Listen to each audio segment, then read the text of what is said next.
नमस्ते, आज मी बनवणार आहे साबुदाणा वडा। 2 तास मी साबुदाण्याला भिजवून ठेवलं होतं। चला तर आता बनवायला सुरू करूया।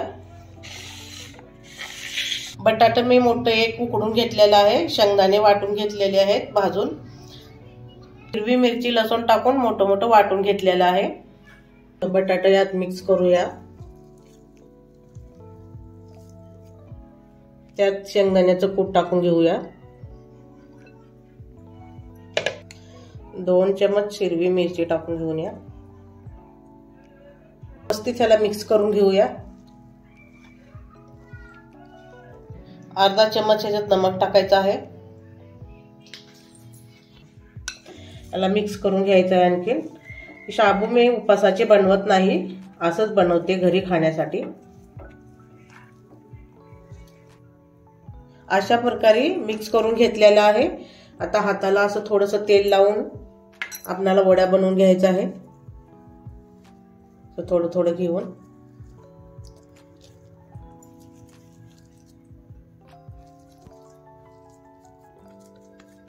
अशा वड्या बनवून घ्यायचा आहे।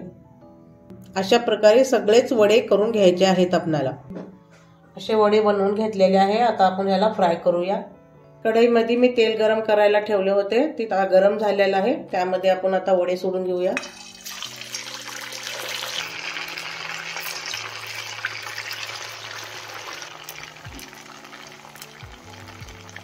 आता दुसऱ्या साइडला असं पलटी करून घेऊया।